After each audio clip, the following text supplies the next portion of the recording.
Hello everyone. This video is for the newly appointed teachers और जो लोग नए टीचर्स बनने जा रहे हैं या बने हैं, स्पेशली प्राइवेट स्कूल्स में जब आप स्कूल ज्वाइन करते हो तो ड्यूरिंग एग्जामिनेशन क्या होता है कि बच्चे जो हैं वो अलग अलग क्लास में जाकर बैठते हैं, ठीक है।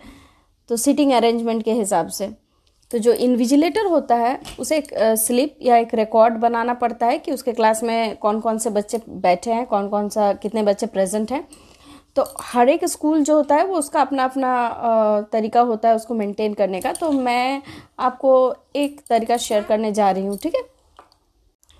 तो सबसे पहले जो होता है, एक आप पेपर में ये चीज़ लिख सकते हैं। आपको या तो पेपर दिया जाएगा या तो बोर्ड में भी बहुत सारे लोग लिखते हैं, लेकिन पेपर में लिखना ज़रूरी होता है क्योंकि वो रिकॉर्ड के लिए रखा जाता है। तो सबसे पहले हम लोग लिखते हैं कि क्लासरूम नंबर, ठीक है। जो जिस भी क्लासरूम में आपका ड्यूटी है, ये है क्लासरूम,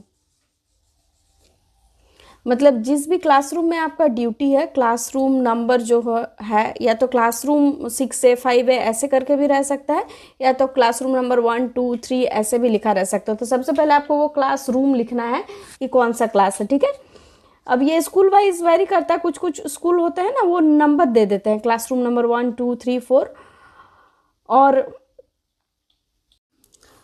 तो यहाँ पर क्लासरूम जो भी है, मान लीजिए आपका ड्यूटी पड़ा है 9A, ठीक है। या तो क्लासरूम नंबर भी हो सकता है, इसके जगह में अगर आपका क्लासरूम नंबर 10 है या जो भी है वो लिखना है, ठीक है। अब इसके बाद हम लोग लिखेंगे डेट, इसका मतलब कि यहाँ कहाँ किस रूम में आपका ड्यूटी है वो रूम नंबर, ठीक है। उसके बाद हम लोग लिखेंगे डेट, मैं आज का डेट लिख रही हूँ, जो भी डेट है आप उसको मेंशन कीजिएगा, 26/11/24। उसके बाद सब्जेक्ट, जिस भी सब्जेक्ट का एग्ज़ाम है, ठीक है, फर्स्ट हाफ सेकेंड हाफ जो भी है। For example I am writing here English. उसके बाद आपको लिखना है कि कौन कौन से बच्चे आपके क्लास में बैठे हैं। जैसे मान लीजिए आपके क्लास में बच्चे बैठे हैं फॉर एग्जाम्पल 6A के,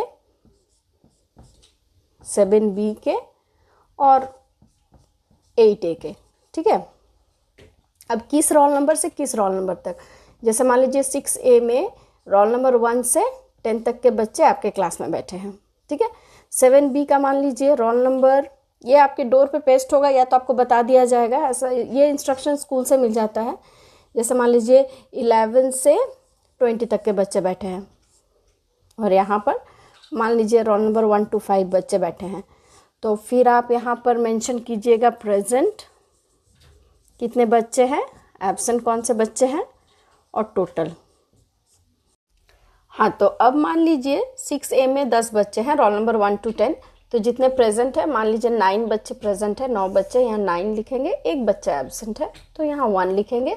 और इसका रोल नंबर आप ब्रैकेट में चाहे तो मेंशन कर सकते हैं। जैसे मान लीजिए रोल नंबर 7 एब्सेंट है, तो टोटल तो 10 बच्चे हैं जिसमें से 9 प्रेजेंट है और एक एब्सेंट है। इसी तरह आप इसमें कर सकते हैं, अगर सारे बच्चे प्रेजेंट है तो यहाँ 10, यहाँ 0, यहाँ 10 टोटल में, और यहाँ 5 5, यहाँ अगर मान लीजिए कोई एब्सेंट नहीं है तो यहाँ 0, यहाँ टोटल 5, ठीक है। इसके बाद आप इसको यहाँ टोटल कर सकते हैं। जैसे यहाँ टोटल 25 बच्चे हैं जिसमें से 24 प्रेजेंट है, ठीक है।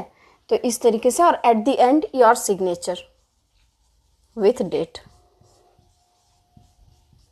तो इस तरीके से जो है आप अपना इन्विजिलेशन ड्यूटी में लिख सकते हैं पेपर में, इसको रिकॉर्ड को मेंटेन करने के लिए, जो कि एक स्कूल, प्राइवेट स्कूल में ये चीज़ फॉलो किया जाता है so that we can maintain the record of the students, those who are present or absent in the examination.